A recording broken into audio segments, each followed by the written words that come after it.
Ladies and gentlemen, welcome back to the Brown Ballers podcast. We're here in Dayton, Ohio. We have a very special guest who's traveled far and wide to be here with us today. Shree, welcome to the podcast. Thank you. Thank you for having me. I'm so proud of you guys. So happy to be in Dayton, Ohio. Thank you. Now, it's our first time meeting was yesterday, but we've been talking for, I would say, a few weeks to a month or more now. And from the first moment we messaged you or you messaged us, it's just been constant support. Thank you. And we told you that, and it's something that we were super appreciative of. And I told you, even you coming out here, and I told you this last night, it's a huge deal for me and G because, like I said, we just want people to know what we're doing and support us. Right. And you flew out, you're staying at a hotel, you're doing all these things just to support our mission of, pushing brown athletes and the brown culture forward. So I just want to make sure you know that we're appreciative and we thank you. For that. Yeah. Well, I appreciate everything you guys do. So when you guys reached out to me, slid in my DMs and you told me about Brown Ballers, I just fell in love with everything you're doing. Your Instagram itself is a testament to how much love and support you give to everyone in the community and how, even the reels that you make highlighting different athletes in different arenas it's really inspiring. All right. So Shree, there's something in your lap. Can you tell everyone who doesn't know, what is this and the significance of it? Well, this is the Miss World America crown. And I'm not going to wear it during the interview because it's really painful to wear. But I'm just so honored that I was blessed with this title. My job as Miss World America is to, advocate for nonprofits like yours and raise money for charities, go around America, the world, public speaking, encouraging people. So do you want to wear it? I don't want to wear it. Like I said, I think it's disrespectful to the people who've won this, but it's very cool to see a crown in person, and it looks really, really dope. But I'm not gonna wear this because I don't want to disrespect anyone. But I will keep it here so that's always in frame, so that people know that Miss World America is here. Got it. Can we just touch on a little bit about what does this mean? What? Right. Again, this is a sports basketball audience. What does it mean to be Miss World America? And how did you get that title? So it's a competition between 51 state delegates. So one contestant from each state goes to compete at nationals. I was Miss World Washington. I competed with Miss World Texas, Miss World New York. There's different rounds of competition. There's interview. The most important round is the service aspect because your job as a Miss World America is to serve, is to advocate for people, encourage people, and do as much service work as you can. It's a service year. Okay. So I'm so blessed that the judges chose me. They saw, my mission. I'm a pacemaker patient. I advocate for heart health, mental health. I had worked with 100 charities before I even came to Miss World America. Wow. So they knew that my heart was sincere. I truly wanted to help, and that aligned with the mission of Miss World that has raised $1.3 billion for charities. Oh, wow. So I'm so honored to be the first South Asian, the first Indian American Miss World America. But I don't only see it as a win for our South Asian community. It's a win for America, that America is an inclusive country. It is a loving country. And I'm so happy I got to represent America and at Miss World. And then Miss World competition was 40 days long with 143 countries. And at the end, I placed first runner up. And now I'm back home in America serving my community again. That's incredible. It's crazy because you said 40 days. Yes. That's a lot of time, right. And I remember one of the guys the other day was just like, oh, I thought it was just a couple hours. Yeah, that's what you guys see. You guys see a couple hours of show on TV, 3-hour, telecast. But we have been grinding for years to even get to Miss World. And then at Miss World, so because my pageant was delayed because of COVID, mine was a bit longer. Usually it's 30 days. We were competing every day and also getting to know each other, and similar to Brown Ballers, how you guys had a training camp for 4 days. Yeah, that was your training camp. Yes, yeah, of course. Our training camp, but also it was start of competition. We didn't have much training at Miss World. It was more you're ready. You already won your national competition. Got it.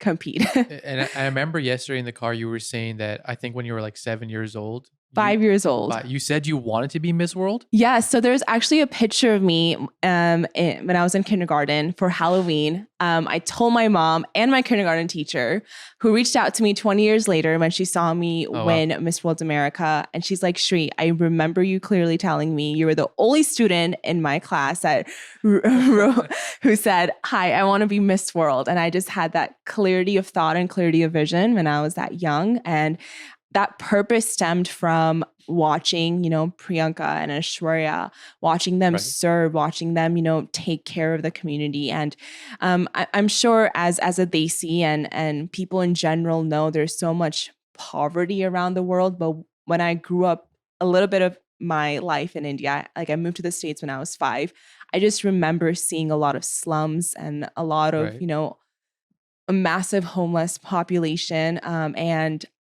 I think when you're a little kid, you like ask your parents more like, what's going on? Why is that, why are those families don't have a home? You don't really understand those like concepts.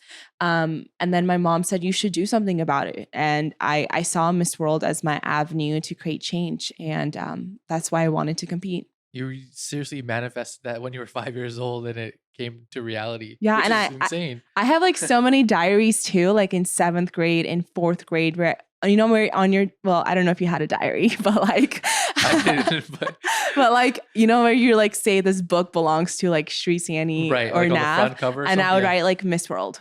So, so I have like those. You knew from day one. I not that I knew, like obviously when in my 20s, like early 20s, when I was like, oh yeah, I want to compete for Miss America, it was definitely like, it didn't feel like a doable, achievable dream. I also heard, snippets of conversations from uncles and aunties saying like, Gore log te ko kabhi aage nahi jane denge, Yeah. Gore log ka organization hai, Gore log judges hai. If you don't mind, just for anyone who doesn't know, can you just so what I just said in Hindi was that, 20, like in my early 20s, when I started competing for Miss World Washington, there was also like, even though I had that vision, there was a lot of hesitation if I could even achieve this dream because they'd never seen an Indian American Miss World America. And there's usually only 1 or 2 contestants at nationals each year of Indian descent. Oh, wow. So if you look at it through just numbers perspective, the odds are against you. There's only 1 winner out of 51 contestants. So I just tried to not listen to any limiting belief, any limiting thought. And I just focused on how can I be the best in interview, the best in my talent, the best in service, and just showcase my passion in each section of competition. It's incredible.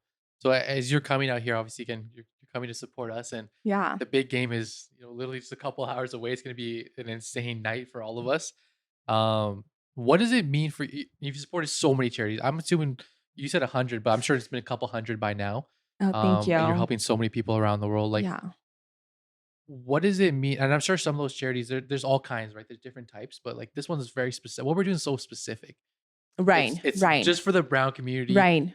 Does that, like, how does that affect you? Does that change anything for you? Or does it make you like maybe a little bit more excited to see like what we're doing? Yeah, most definitely. At the end of the day. I was so excited to be here. I have worked with like Seahawks back in Seattle, Mariners, Sounders, Kraken. But when my own Desi people, my own Desi ballers were doing this. And I think I also fell in love with your and Gotham's leadership. You guys are very inclusive. You guys are very people oriented and less me oriented.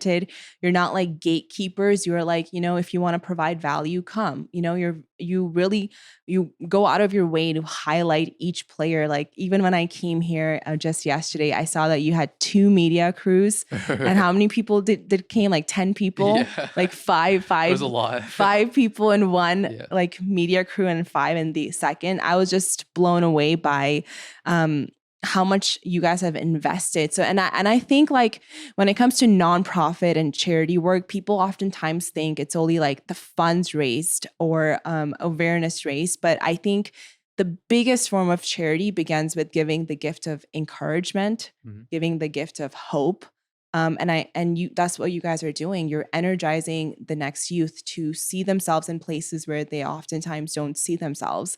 And you're, even the players were talking about how they have never even had seen a brown baller or had a companion in their journey. Exactly. So your impact is just immeasurable.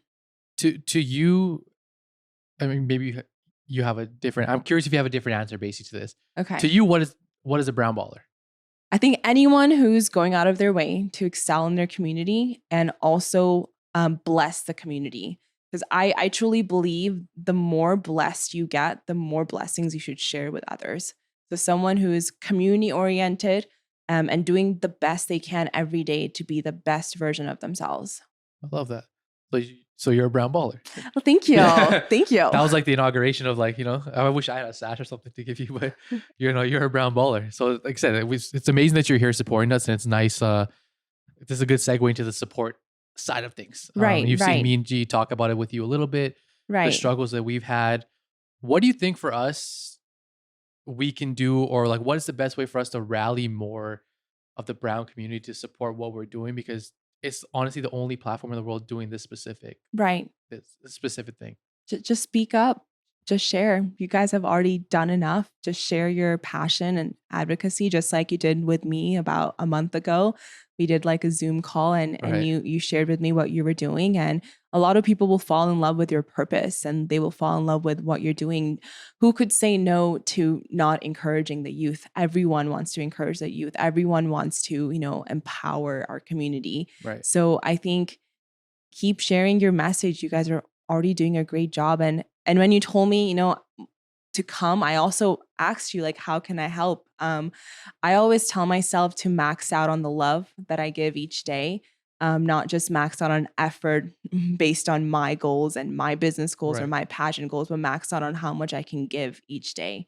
My mom says, don't always focus on being a go getter, but a go giver. So because of how much my parents have taught me about service and love, I called up so many people in Ohio. I've been You to did. I've been to Ohio dozens of times in the past 5 years, to Cleveland, Columbus, Cincinnati, doing a lot of events. So I had some connections here. I had all of them send mass messages on WhatsApp telling them, about the game in Yeah. Dayton. We have a lot of people coming tonight to come support you Incredible. all. I also reached out to all the South Asian media channels, Yep. including like Telugu, Tamil, Yeah. Just Punjabi, and also the mainstream media channels in Dayton and Ohio too. So just to spread the word. And I think people should just see giving as like it's so beautiful, and it makes me so happy when I give. So people shouldn't hesitate. Everyone has like good thoughts. They want to do it, but they hesitate and they think, oh, I don't have enough time, or I Right. can't balance it. But you guys, I just want to tell the community they have enough time. They can give, and to just don't always limit yourself with how much love you give, and just think about how you can give the most. First of all, again, thank you. And like just to back that up, like you did give us a lot of opportunities when we came here. I think G's done a couple interviews already, whether it's radio or TV, and just those small things. I think people don't realize how much they help us, or how Thank much they add you. up to. Because it's all about the mission, like you said, right? Just Right. sharing it so people can see and feel a part of it. And I do hope that we have a nice little crowd tonight. I know there's other friends and family coming out too. Right. And I feel like having that support in our corner behind the bench, wherever everyone's going to be, is going to be nice for those players to see, because the rest of the crowd is going to be cheering not for us, Right. and they're going to Right. be cheering for the other team, right? So it'll be nice for us to rally together. It's going to be exciting. Yeah. What would you say? So obviously, we talked about this. You have like almost like a similar training camp, right? I'm just trying to relate it back to basketball. Yes. It's a Yeah. lot of preparation. It's not just you're Right. waking up tomorrow, you're going to go compete, and Right. it's over. It's full 365, similar to what me and G are doing, and similar to what our athletes are doing. So what do you think would be the similarities between a basketball player, say one of our India Rising players, and Right. yourself being Miss World America? I think we're both in like competitive fields. All the players and I all started with just a dream to play or compete at a national level. And I think a lot of us didn't have role models that look like us in the arena. So Exactly. I was able to connect with a lot of them last night during dinner as well, of how we had to in a way prove ourselves even more or work even harder to get an equal opportunity. Right. But we didn't let that limit us. Like if I have to work harder, I will work 10 times harder for that seat at the table, for that opportunity. And at the end of the day, we just want to make an impact. Like even Varun said last night, like, who are you most excited to watch the game? And he said that whoever that kid is across the screen who may be struggling or who may be needing that extra motivation, I want those people to watch the game the most so I can, encourage them to not feel how I felt years ago and I didn't have a role model. Exactly. No, and that's very powerful too, right? That it's a representation. Right. That's what we're here to do and show the world that we exist in all fields. Right. Because even before this, I'm sure a lot of people watching this, let's be honest, they may not know who you are and they may not have known that you're the first South Asian, the first Indian American to win this. I think that's powerful and incredible because someone's going to see this. Right. And hopefully maybe they're 5 or maybe they're younger and maybe have that same vision you have to go and want to make change and be a positive role model in the world. So again, kudos to you and what you do. Thank you. It's going to be a lot of fun the next few hours. I'm actually like nervous and excited. Hands are starting to sweat a little bit because the game's coming up. I'm sure you do this all the time. The next question I'm going to ask you, but I'll ask you to cater it more towards the brown ballers community because it's a little bit different. Right. Word of advice, anything that you want to tell the audience or our listeners in terms of like how to be successful, how to be different. Because basically what we're doing is we're so different. We're not chasing the normal 9 to 5. What would you tell them? I would say to the brown community and to anyone who may be struggling to know that your dreams are achievable, they're doable. Whatever career or that you want to pursue, learn everything you can about that career, track your progress. Don't compare yourself with other people. Be completely captivated by your purpose. Focus on your work, not what other people are saying, not what she's doing, what he's doing. Just focus on your work and finding joy, like finding so much joy while you're working. So you're able to do 15-hour days if you have to, if you have a busy season in your life, or if you need to, hustle, you're able to do that, but centered with joy. And I believe in you. You can do it. And if you are in a field that you don't think you've seen representation, be the first one. You should be the representation. That was amazing. That was powerful. Thank you.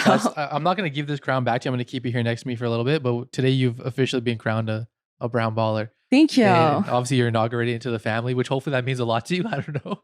Yes, of course it does. I'm just kidding. I know it's a big deal. So thank you for supporting us and coming out again.